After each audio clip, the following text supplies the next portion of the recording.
श्री सच्चिदानंद सद्गुरु साईनाथ महाराज की जय। श्री साई दरबार महाराज की जय।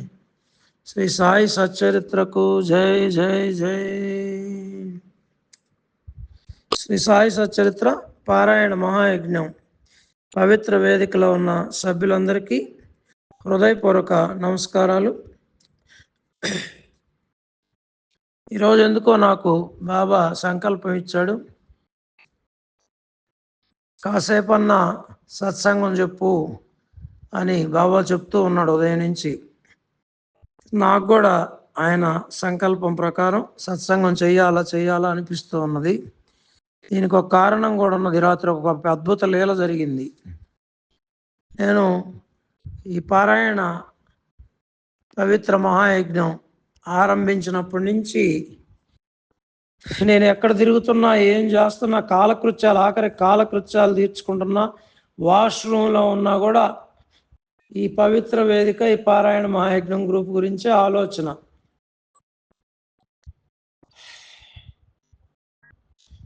నీ ఆలోచనలు, నీవు చేయి పనులు నా కొరకే వినియోగించుము, నీవు తప్పక పరమార్థమును పొందుదు అని నాకు తెలిసి 18-19 అధ్యాయాల్లో ఉన్నట్టుంది ఆ వాక్యం.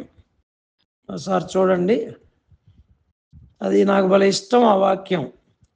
అట్లా బాబా నాకు అది ప్రసాదించాడు. ఆయనకి శతకోటి సాష్టాంగ దండ ప్రమాణాలు అర్పిస్తున్నాను. నేను ఆలోచిస్తూ మన గ్రూప్ గురించి బాబా చెప్పిన శ్రవణం, మననం, నిధిధ్యాసనం అన్నీ జరుగుతూ ఉన్నాయి. ఒక మహాయజ్ఞాన్ని చేయిస్తున్నాడు బాబా. భక్తులకి తమ ఇళ్ల వద్దే ఒక అద్భుతమైన అవకాశాన్ని ఇచ్చాడని అనుకుంటూ ఉన్నా నిన్న సాయంత్రం నుంచి. అది 18-19 అధ్యాయాల్లో హేమాడ్ పంతుని శ్యామ ఇంటికి పంపిస్తాడు. ఆయన కొంచెం సంశయం వచ్చింది కదా ఆ సాటే గురించి, గురుచరిత్ర పారాయణ గురించి. ఆయన ఇంటికి పంపించినప్పుడు రాధాబాయి దేశ్ముఖ్ ముసలమ్మ కథ శ్యామ చెప్తారు. ఇద్దరం కలిసి మళ్ళా ద్వారకామాయికి వస్తారు. ఆరోజు జరుగుతుంటే కూడా బాబాకి హేమాడ్ పంత్ ఆ కథ చెప్తాడు. ఆ కథ నీకు నచ్చినదా, దాని ప్రాముఖ్యం తెలిసిందా, ఆ కథను నువ్వు గుర్తుపెట్టుకో, ప్రతిరోజు శ్రవణం చేయి, మననం చేయి, నిధిధ్యాసనం చేయి. అట్లు చేస్తే నీ జీవితంలో ఎప్పుడు ఆనందం కలుగుతుంది నీకు అని చెప్తాడు బాబా. ఆ వాక్యం గుర్తొచ్చింది. 18-19 అధ్యాయాల్లో అద్భుతమైన అధ్యాయం అది. సాయి సచ్చరిత్రలో అన్నీ ముఖ్యమైనయే, ఇంకా వెరీ వెరీ వెరీ ఇంపార్టెంట్ 18-19 అధ్యాయాలు, 17వ అధ్యాయము, 8వ అధ్యాయము నాకు తెలిసి. అట్లా అద్భుతమైన అధ్యాయం అది. గురుసేవ గురించి అంతా దాంట్లో ఉండేది. అది ఆలోచిస్తూ ఉన్నాను నిన్న సాయంత్రం నుంచి. ఆ వాక్యాలు గుర్తొచ్చి, మీరు నమ్మతారో నమ్మరో, బాబా మన హృదయాల్లోనే ఉన్నాడు, మీ హృదయంలో ఉన్నాడు, నా హృదయంలో ఉన్నాడు, అంతటా వ్యాపించి ఉన్నాడు. బాబా చూడని చోటు లేదు, ఆయన వినని చోటు లేదు. తర్వాత వస్తుంది, మీరెక్కడున్నానో ఏమి చేయుచున్నానో నాకు తెలియనని బాగుగా జ్ఞాపకం ఉంచుకున్నాడు, నేను అందరి హృదయంలో పాలించేవాడనని. తర్వాత మనం రేపు ప్రశ్నలకు సమాధానంలో మీరు కూడా చెప్పబోతారు. అది హృదయ నివాసుడు. సత్యం చెప్పకపోతే సటకా దెబ్బలు పడతాయి ఆయన చేతిలో మనకి. అందుకని సత్యమే చెప్పాలి. సత్యం చెప్పేవాడు, ధర్మం ఆచరించేవాడు, వాడు ఏ కార్యం అనుకున్నా జయప్రదం అవుతుంది. అది మీకైనా, నాకైనా, ఎవరికైనా. అట్లా ఆలోచిస్తూ ఉన్నాను. ప్రతిరోజు రాత్రి, అది ఎంత పొద్దుపోయినా, అది రాత్రి 2 అయినా 3 అయినా, పండగలు అప్పుడు అసలు నిద్ర ఉండదు మాకు రాత్రులు. మందిరంలో పండగలు అంటే బాబా పండగలే. ఇప్పుడు ప్రతిరోజు పండగే మనకి. కాకపోతే పెద్ద పండగలు కొన్ని ఉంటాయి. గురు పౌర్ణమి, విజయదశమి, శ్రీరామనవమి, మనం పెట్టుకున్న పండగ నూతన సంవత్సరం, ఇవన్నీ ఉంటాయి. అస్సలు నిద్ర ఉండదు అప్పుడు కూడా. అంత ఒత్తిడిలో కూడా పడుకోబోయేటప్పుడు సచ్చరిత్ర తీసి, సాయి సచ్చరిత్ర తీసి, బాబా సందేశం చూడందే నిద్రపోయే పరిస్థితి లేదు బాబా దయ వల్ల. అందుకని రాత్రి కూడా 12 గంటలప్పుడు సాయి సచ్చరిత్ర తీసా. ప్రతిరోజు నామం చెప్తూ ఏ పేజీ దగ్గర నామం ఆగితే ఆ పేజీ మనకు సమాధానం అవుతుంది.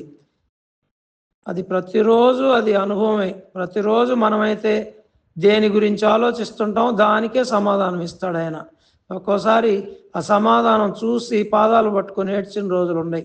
సాయి సచ్చరిత్ర ద్వారా మాట్లాడుతున్నావయ్యా నువ్వు, ఇంకా ఈ జన్మ కావాల్సిందేముంది, మాతో మాట్లాడుతున్నావు, మీతో కూడా మాట్లాడుతాడు, నాతోనే కాదు. సాయి సచ్చరిత్ర నిరంతరం పారాయణ చేస్తే క్షీరసాగరాన్ని మదించినట్టు సాయి సచ్చరిత్ర సాగరాన్ని మదిస్తే బాబా మనతో సాయి సచ్చరిత్రతో మాట్లాడతాడు. ఇది నిజం నిజం నిజం. రాత్రి తీస్తే సాయి 12 గంటలప్పుడు మన గ్రూప్ ఈ విధంగా జరుగుతుంది. శ్రవణం అన్నా ఒకటే, విన్నా ఒకటే, చదివినా ఒకటే, ఒకటే ఫలితం. అక్కడ శ్రవణం అన్నారు, ఇప్పుడు మనం పఠనం చేస్తున్నాం, మళ్ళీ మననం చేస్తున్నాం ప్రశ్నల జవాబుల ద్వారా. జవాబులు చెప్పేవాళ్లే కాదు, గ్రూపు చూసేవాళ్ళు కూడా. చూడనోళ్ళు వాళ్ళు దురదృష్టవంతులు. నన్ను అడిగితే నేను ఇంకెంతకంటే ఏం చెప్పలేను.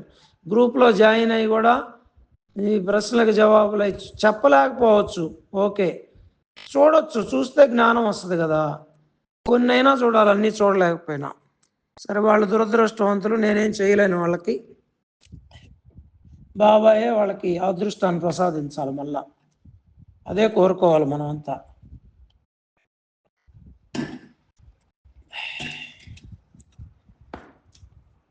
అది వచ్చింది రాత్రి సచ్చరిత్ర తీస్తే 12 గంటలప్పుడు సాయి ఏదైతే నేను ఆలోచిస్తున్నానో, మన పారాయణ మహాయజ్ఞం గ్రూపు శ్రవణం మననం నిధ్యాసనం అన్నీ జరుగుతున్నాయి. బాబా దయ, ఇది ఒక మహాయజ్ఞం జరుగుతుందని నేను ఏదైతే ఆలోచిస్తున్నానో 18, 19 అధ్యాయుల్లో హేమాడ్ పంతుకు చెప్పాడని కరెక్ట్గా అదే పేజీ ఓపెన్ అయింది సాయి. పేజీలో మొదటే ఉంది అది.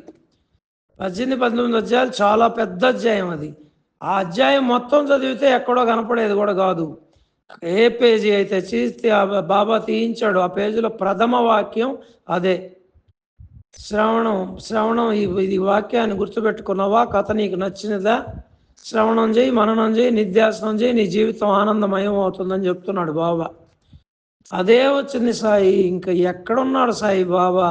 ఇంక ఏడవకి ఏం చేయమంటారు నన్ను? ఏడవడం అంటే ఏడుపు కాదు, అది ఆయన ప్రేమకి, ఆయనతో మనం మాట్లాడే విధానానికి, పిలిస్తే పలుకుతున్న దానికి, నమ్ముకుంటే పలుకుతున్న దానికి ఏడుపు కట్టలు తెంచుకొని వస్తుంది. ఏడుపు అంటే అవి ఆనంద బాష్పాలు, అమృత బాష్పాలు, సాయినాథుని అమృత ధారలయ్యి. అదే వచ్చింది సాయి. మరి ఏమి ఈ మహాయజ్ఞం ఎట్టు నడిపిస్తున్నాడు బాబా అనేది మళ్ళా పాదాలు పట్టుకొని కళ్ళనీళ్ళు పెట్టుకున్నాను. మీరు కూడా, నేను మీకు హామీ ఇస్తున్నాను సాయి, బాబా ఇచ్చాడు, నేను కూడా ఇస్తున్నాను. బాబా సేవకుడిగా, బాబాకి ప్రధాన సేవకుడిగా నేను అనుభవించి మీకు అందరికీ హామీ ఇస్తున్నాను సాయి. పారాయణ చేయండి, ప్రశ్నల జవాబులు చెప్పలేకపోయినా జవాబులు చూడండి, గ్రూప్లో జవాబులు చూడండి, సత్సంగాలు వినండి. జ్ఞానం వస్తే ఏమొస్తుందంటే మొత్తం మన బాధలన్నీ తీరిపోతాయి సాయి. జ్ఞానాగ్ని దగ్ధ కర్మాణం, మన కర్మలన్నీ నశిస్తాయి. ఎన్నిసార్లు చెప్పిన కోరికలు సమస్యలు తీరుతాయి. కోరికలు అడగని స్థితికి వస్తాం అప్పుడు. సరే సాయి, ఇంకా సచ్చరిత్రలోకి పోతే హేమాడ్ పంత్కి ఈరోజు ప్రశ్న, మొదటి ప్రశ్న, హేమాడ్ పంత్ గురించి అన్నా చించనీకర్ బాబాకు చేసిన విన్నపమునకు బాబా ఏమని సమాధానం ఇచ్చారు?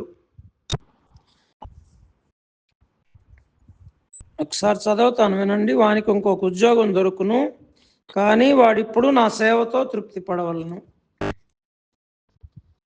ఏం చెప్పాడు? ఉద్యోగం అయితే దొరకద్దన్నాడు, నా సేవతో తృప్తి పడవలను అన్నాడు. ఏం చెప్పాడు ఇక్కడ? సేవ. ఏం చెప్పాడు? నా సేవ.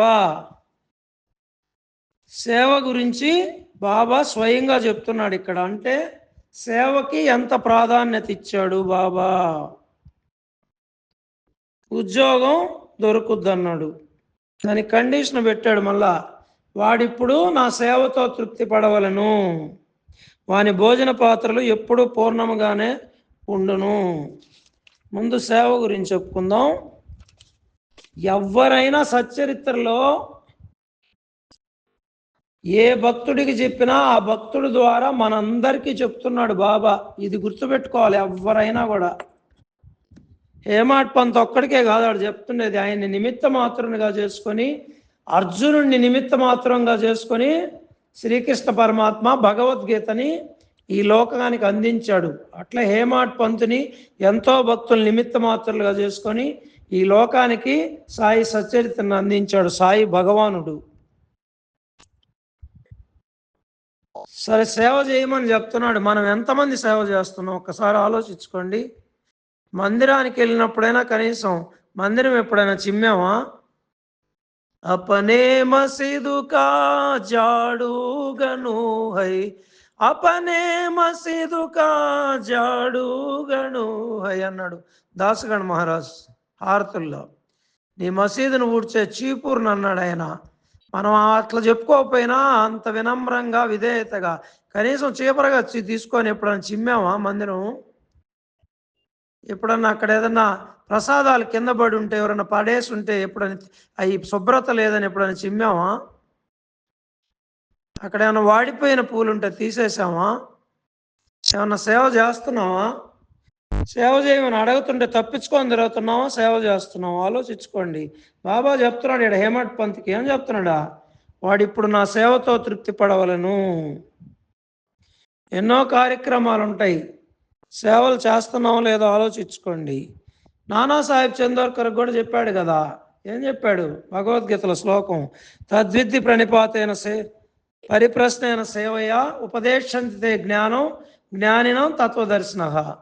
తద్విద్ది ప్రణిపాతైన పరిప్రశ్నైన సేవయ ఉపదేశంతే జ్ఞానం జ్ఞానినం తత్వదర్శన. అంటే అర్థం ఏంది?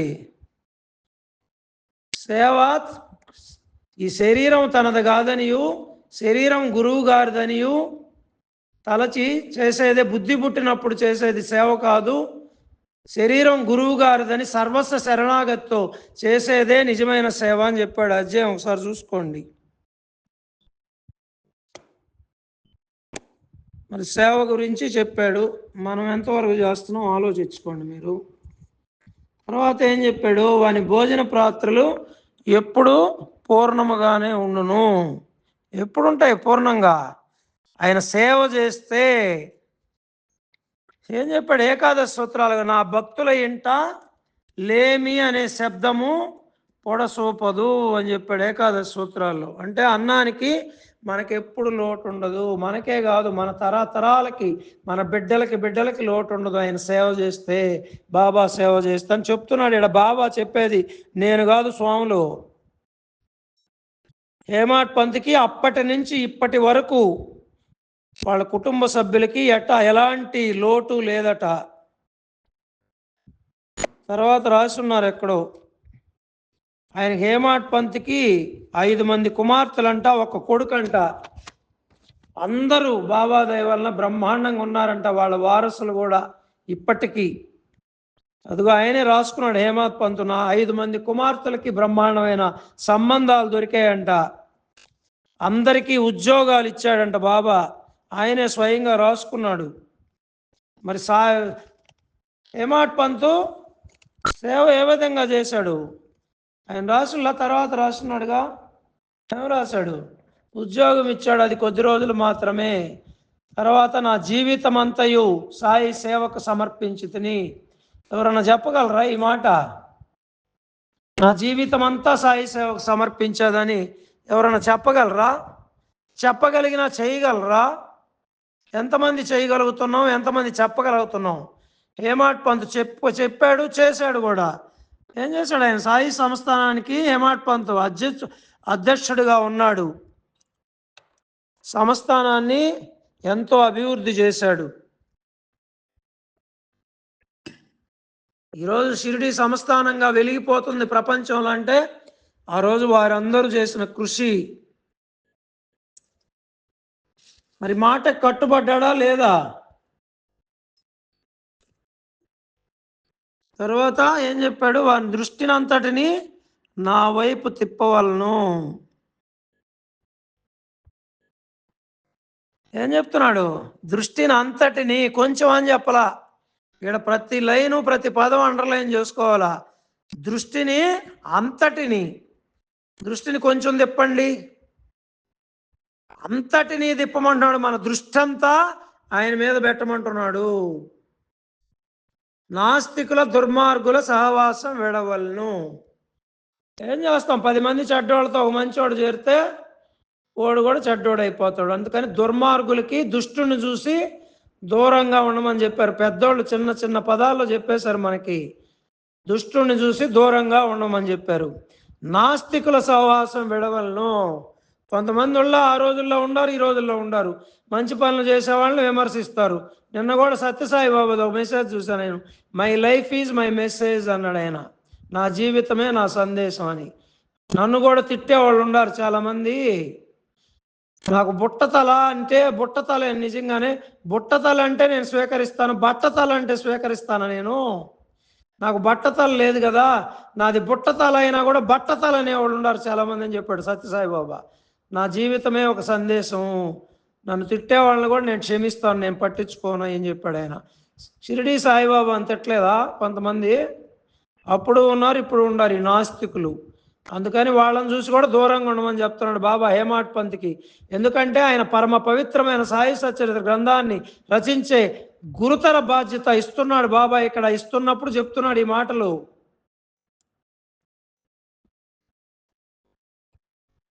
నాస్తికులు ఏం చేస్తారు? సాయిబాబా ఏం చేశాడు మీకు?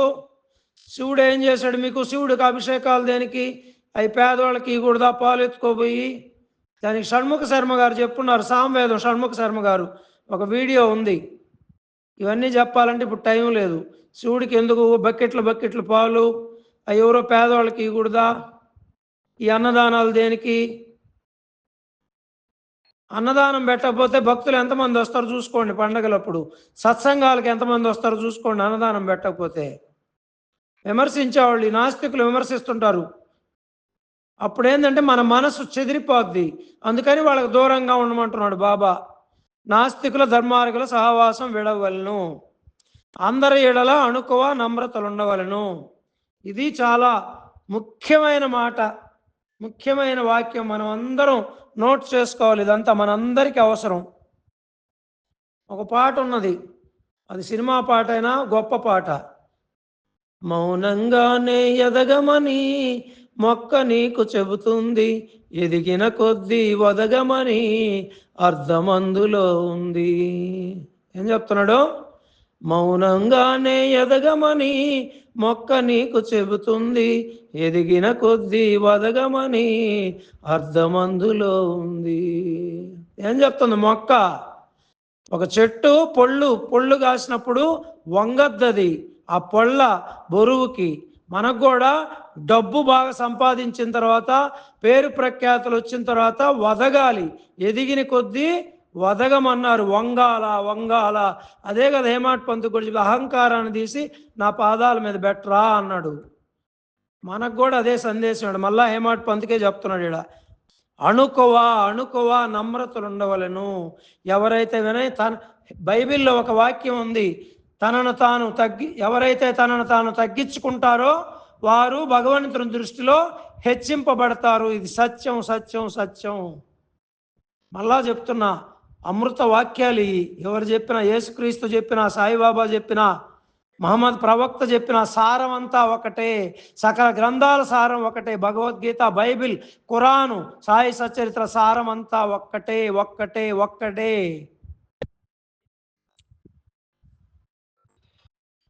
ఎవడైతే తనను తాను తగ్గించుకుంటాడో వాడు భగవంతుడి దృష్టిలో హెచ్చింపబడతాడు. అణుకువ నమ్రతలు ఉండాలి, మనకుండాలి, మన బిడ్డలకు కూడా నేర్పించాలి. అందుకే తల్లిదండ్రులను ధరివేస్తే ఏమి నష్టం అంటే, మనకు పెద్ద దిక్కు ఏదైనా సమస్య వచ్చినప్పుడు వాళ్ళు సలహా చెప్తారు. అందుకే తల్లిదండ్రులు ఇంట్లో పెట్టుకోవాలి. వేరే కాపరాలు ఉన్న వాళ్ళంతా యూత్ ఏమవుతున్నారు, అంతా డైవర్సే. ఇప్పుడు ఏందో డివర్స్ అంటున్నారు, నాకు రాదు ఇంగ్లీష్ సరిగా, ఎక్కువ భాగం. ఎందుకంటే వాళ్ళకి తల్లిదండ్రులు ఇంట్లో లేరు. ఏదైనా సమస్య వచ్చినప్పుడు వాళ్ళకి సర్ది చెప్పేవాళ్ళు లేరు, నచ్చ చెప్పేవాళ్ళు లేరు. తల్లిదండ్రులు ఇంట్లో పెట్టుకున్న వాళ్ళు భాగ్యవంతులు. సాయిరామ్. అణుకువ నమ్రతలు మనకే కాదు, మన బిడ్డలకు నేర్పించాలి. మేమంతా జమీందారులు అని చెప్పకూడదు మధ్యలో సంపాదించి. ఫస్ట్ మనం ఎట్టున్నాం, ఎన్ని కష్టాలు పడ్డాం. పుట్టుకతో శ్రీమంతులు అయితే పర్వాలే, వాళ్ళకి కాదు నేను చెప్పేది. ఎక్కువ మంది మొదట ఏమి లేకుండా తర్వాత ఎదిగిన వాళ్ళే ఎక్కువ మంది ఉంటారు సమాజంలో, నాకు తెలిసి 100% మేము పుట్టినప్పటి నుంచి జమీందారులు శ్రీమంతులు అని బిడ్డలకు చెప్పకూడదు. నేను సైకిల్ దొక్కాను రా, నేను కష్టపడ్డాను రా, పెద్దల పట్ల వినయంగా ఉండాలిరా, కసరకూడదురా నువ్వెవరిని.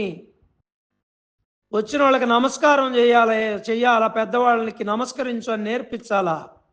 వాడెంత ఈడెంత అని నేర్పించకూడదు. మహానుభావులు ఉన్నారు కొంతమంది నేర్పించేవాళ్ళు, సత్సంగం కాబట్టి చెప్పుకోవాలి కాబట్టి చెప్తున్నా నేను. వాళ్ళకి నమస్కారాలు నేర్పించే వాళ్ళకి, సంస్కారాలు నేర్పించే వాళ్ళకి. అదే ఈ మధ్య కూడా నేను చెప్పింది వీడియోలో, ఆస్తులతో పాటు మంచి సంస్కారాలు కూడా ఇవ్వాలని. సాయి సచ్చరిత్రలో బాబా స్వయంగా చెప్పేశాడు హేమట్ పంత్కి. తర్వాత ఏం చెప్తున్నాడు ఏనండి, నన్ను హృదయపూర్వకంగా పూజించవలెను అని చెప్తున్నాడు. మనస్ఫూర్తిగా పూజ చేస్తా, మధ్య మధ్యలో మాట్లాడేది, ఫోన్లు ఇంట్లో వాళ్ళతో మాట్లాడేది అట్లా చెప్పలేడా. హృదయపూర్వకంగా, హార్ట్ఫుల్గా, మనస్ఫూర్తిగా, ఏకాగ్రతగా మనసంతా లగ్నం చేసి వాడిట్లు చేసినచో శాశ్వత ఆనందం పొందును డిక్లేర్ చేశాడు. ఇక్కడ ఈ లౌకిక ఆనందాలన్నీ తాత్కాలికం. ఒక కారు కొన్నాం ఆనందం, మళ్ళీ కొద్ది రోజులకి అది రిపేర్లు వస్తే దుఃఖం, అప్పుడే రిపేర్లు వచ్చిందని. ఎడన యాక్సిడెంట్ అయితే దుఃఖం, ఎడన ఒక గీత పడింది అనుకో, ఆ గీతను చూసుకుంటుంటాం, ఇంక నా కారు మీద గీత పడింది గీత పడింది గీత పడింది, దుఃఖం. ఎక్కడైతే సుఖం ఉంటుందో లౌకిక సుఖం, వెంటనే దుఃఖం ఉంటుంది. కానీ శాశ్వత ఆనందం, బ్రహ్మానందం, సచ్చిదానందం, వీటిపై ఎప్పుడై శాశ్వతం. హేమట్ పంత్కి ఎందుకు శాశ్వత ఆనందం ఇస్తాడు ఒకసారి మళ్ళా చూసుకుందాం. సేవ చేయమన్నాడు, దృష్టినంతా ఆయన వైపు తిప్పమన్నాడు, నాస్తికుల దుర్మార్గుల సహవాసం విడవమన్నాడు, అణుకువ నమ్రతలు ఉండాలన్నాడు, హృదయపూర్వకంగా పూజించాలన్నాడు. ఇవన్నీ చేస్తే శాశ్వత ఆనందం వస్తుంది. మనకేమో బాధ బాధ బాధ అంటాం. బాధలు పోవాలంటే బాబాని పట్టుకోవాలా, హృదయపూర్వకంగా పట్టుకోవాలా. సొగం పట్టుకుంటే కాదు, సొగం మనసుతో చేయమని చెప్పలేడా. హృదయపూర్వకంగా పూర్తిగా ప్రతి పదం, ప్రతి అక్షరం, అక్షర గుడికల సంజీవనం. సాయి సచ్చరిత్ర అని ఒక మహానుభావుడు రాశాడు పాట, సాయి టీవీ అనిల్ గారు. ఇంకా తర్వాత రోహిల్లాకు ఒక దౌర్భాగ్యపు భార్య కలదనియు, ఆమె గయ్యాళి అనియు, ఆమె వచ్చి రోహిల్లాను తనను బాధ పెట్టుచున్నదనియు, రోహిల్లా ప్రార్థనలు విని ఆమె ఏమి చేయలేక ఊరుకుండని బాబా చెప్పాడు. అంతా గూఢార్థంగా చెప్పేవాడు, మనబోటి వాళ్ళకి అర్థం కాదు. అది హేమట్ పంత్ రాసేశాడు, మళ్ళీ మనకు అర్థం కాదని. దౌర్భాగ్య భార్య అంటే దుర్బుద్ధి, అంటే దుష్టబుద్ధులు. మనకు కూడా కొన్ని ఉంటాయి, పూర్వజన్మ వాసనలు ఎవరికైనా ఉంటాయి. అన్నీ జయించేసాం అనుకోవడం చాలా, అది కూడా అహంకారమే. లోపల ఉంటాయి వాసనలు, పేర్కొని పోయి ఉంటాయి. పైకేమో యాక్టింగ్ చేస్తాం, అంతా నటనే, అంతా యాక్షనే అంతా మొత్తం. పెద్ద యాక్టర్లు మనం, సామాన్యులం కాదు. దుర్బుద్ధి అంటే దుష్ట గుణాలు, దుర్గుణాలు. ఏం చెప్తున్నాడు ఇక్కడ, ఆయన ప్రార్థన చేస్తే ప్రార్థనలు విని ఆ దుర్బుద్ధి ఏం చేయలేకున్నది. మనకి మణ్యమ్మ గారు సచ్చరిత్రలు రాస్తున్నారు, కల్మాన్ చదివాడు పెద్దంగా ఆయనని. ఖురాన్లో కల్మాన్ అంటే అల్లాని కీర్తించటం, ప్రార్థించటం. కల్మాను చదువుతూ ఉంటే దుర్గుణాలు నశిస్తాయి, దుర్బుద్ధులు పోయి మంచి బుద్ధులు వస్తాయని బాబా చెప్పాడు గ్రామస్తులకి. అంటే మన హిందూ సాంప్రదాయంలో తీసుకుంటే ఒక రకంగా చెప్పాలంటే భజనలు, హారతులు. బాబా సాంప్రదాయంలో బాబా స్వయంగా భజనలు చేసేవాడు, నృత్యం చేసేవాడు, అందరి చేత నామ సప్తాహాలు చేయించేవాడు, భజనలు చేయించేవాడు. ఎవరికైతే మన దుర్గుణాలు పోవాలంటే ఏం చేయాలని చెప్తున్నాడు ఈ రోహిల్లా వృత్తాంతం ద్వారా. చాలామంది కూడా కరెక్ట్గానే చెప్పారు సమాధానాలు ఈరోజు.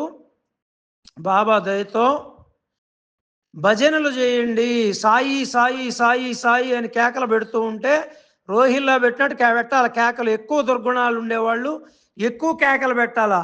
కొంచెం సాత్విక గుణం వచ్చిన తర్వాత మనసులో అయినా చెప్పుకోవచ్చు సాయి సాయి అని. అది కూడా ఒక అధ్యాయంలో వస్తుంది.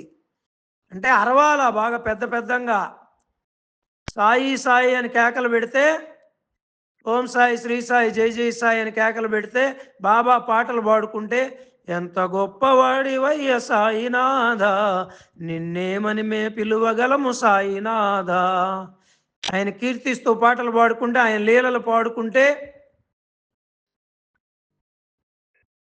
మనలో ఉండే దుర్గుణాలని నశింపజేస్తానంటున్నాడు, నశిస్తాయని అంటున్నాడు రోహిల్లా వృత్తాంతం ద్వారా. మరలా ఇంకొకటి ఏంటంటే, మనం దీంట్లో తెలుసుకోవాల్సింది, పక్కింట్లో భజనలు చేస్తుంటారు, ఎవరైనా భజన ఏర్పాటు చేసుకుంటారు బాబా భక్తులు. పాపం మనం ఏం చేస్తాము, కొంతమందేలే అందరు కాదు, సౌండ్ తగ్గించమని వాళ్ళ ఇంటి మీదకు పోతాం. 25 ఏళ్ళ నుంచి 25 సంవత్సరాల నుంచి బాబా భజనలు చేయిస్తున్నాడు. డబ్బులేమీ తీసుకోము, ఉచితంగానే చేయిస్తున్నాడు. ఫ్రీ సర్వీస్, ₹1 తీసుకోరు భజన మండలి సభ్యులు. ఒకసారి వాళ్ళందరికీ మీరందరూ కూడా వాళ్ళ కుటుంబాల గురించి ప్రార్థన చేయండి. భజన మండలి సభ్యులు నిస్వార్థంగా భజనలు చేస్తున్నారు. ఇళ్ళకి ప్రతి గృహంలో, మందిరంలో భజనలు మామూలే, ₹1 తీసుకోరు ఎవరు. సాయిరాం. మేము వెళ్తుంటాం భజనలకి ఇళ్ళకి. పక్కిళ్ళతో అపార్ట్మెంట్లో చేసామనుకో, ఎవరో ఒక అమ్మ వస్తుంది, మా ఇంట్లో మాకు డిస్టర్బెన్స్ ఉంది సౌండ్ తగ్గించమని. అట్లే మందిరాల్లో మైకులు పెడతాం పెద్ద పెద్ద కార్యక్రమాలు, అప్పుడు వచ్చేస్తారు ఎదురిళ్ళల్లో పక్కిళ్ళల్లో వచ్చేసి సౌండ్ తగ్గించమంటారు. అటువంటి వాళ్ళు మనలో కూడా ఉంటాం. అందుకనే చెప్తుండా, మనలో కూడా ఉంటాం. ఎంత బాబా, వాళ్ళు కూడా బాబా భక్తులే ఉంటారు. భక్తి అయితే ఇంత పెద్ద సౌండ్ పెట్టాలంటారు, మళ్ళీ ఆర్గ్యుమెంట్ పెడతారు. భక్తి అయితే కేకలు పెట్టాలని. ఇక్కడేం చెప్తున్నాడు, ఆ గ్రామస్తులందరూ మాకు నిద్ర పట్టడం లేదు, రోహిల్లా కేకలు పెడుతుంటే ఏం చెప్పాడా, నోరు మూసుకొని పోండ్రా, ఓపికతో ఓర్చుకోండి, రోహిల్లా కేకలు పెట్టినా మీరు ఓర్చుకోండి అని చెప్పి పంపించాడు. రోహిల్లా దుర్గుణాలు పోవాలని పెడుతున్నాడు కేకలు, మీరు నోరు మూసుకోండి. మనందరికీ చెప్తున్నాడు, ఒకరు నోరు మూసుకోండి. మీ దగ్గర మందిరం ఉన్నా, చర్చ్ ఉన్నా, మసీదు ఉన్నా కూడా అంతా ఒకటే. అదేగా చెప్పింది, సబ్కా మాలిక్ ఏక్ హై, ఒక్కడే దేవుడు, ఒక్కడే దేవుడు, ఒక్కడే ఆ దేవదేవుడు. అందుకని మనందరికీ మెసేజ్ ఇది, ఓర్చుకోండి. మందిరాల్లో సౌండ్లు పెట్టినా, మసీదుల్లో సౌండ్లు పెట్టినా, చర్చిల్లో సౌండ్లు పెట్టినా ఓర్చుకోండి. ఓర్చుకుంటే ఏమొస్తుంది, బాబా అనుగ్రహం వస్తుంది. వాళ్ళ చెవుల్లో కూడా అది, ఆ చెవులు పుణ్యం చేసుకోండి, అలా ఆ కర్మ చేసుకున్న వాళ్ళే వచ్చేది. సౌండ్ తగ్గి మన ఎవరు వస్తారో ఆ కర్మ పట్టిన వాళ్ళే వచ్చేది. కర్మ అడ్డం వస్తుంది అది చెవుల్లో పడాలంటే. అందుకని దయచేసి అటు మాట్లాడే వాళ్ళకి విన్నపం, ఈ సత్సంగం ద్వారా మీరు కూడా చెప్పండి, ఎవరిని అట్లా చేయొద్దు, బాబా అనుగ్రహాన్ని కోల్పోతారు అని చెప్పడం కూడా ఈ రోహిల్లా వృత్తాంతంలో ఒక మెసేజ్ మనకి. సాయిరాం. తర్వాత 3వ ప్రశ్నకు కూడా బాబా ఈ మధ్యలోనే సమాధానం ఇప్పించేశాడు. మీరందరూ కూడా కరెక్ట్గా చెప్పారు. అందరికీ సాయినాథుని ఆశీస్సులు, అభినందనలు తెలియజేస్తున్నాను బాబా దయతో. శ్రీ సాయి సేవకు హేమాడ్ పంత్ తన జీవితాన్ని మొత్తం సమర్పించాడు. ఆయనకి కూడా హేమాడ్ పంత్ గారికి మనం అంతా ఎప్పుడు రుణపడి ఉన్నాం ఆయనకి. ఆయన ఎన్ని జన్మల పుణ్యమో ఈ సచ్చరిత్ర గ్రంథం రాసే సేవ బాబా ఆయనకి ఇచ్చాడు. ఆయనకి కూడా అందరం హృదయపూర్వకంగా ఆయన పాదాలకు నమస్కారాలు చేసుకుందాం శిరస్సు వంచి. సాయినాథునితో పాటు ఆయన కూడా ముఖ్యుడే, ఎందుకంటే అటువంటి మహద్భాగ్యం పొందిన భాగ్యవంతుడు ఆయన హేమాడ్ పంత్ గారు. శ్రీ సచ్చిదానంద సద్గురు సాయినాథ్ మహారాజ్ की జై. శ్రీ సాయి దర్బార్ మహారాజ్ की జై. శ్రీ సాయి సచ్చరిత్రకు జై జై జై.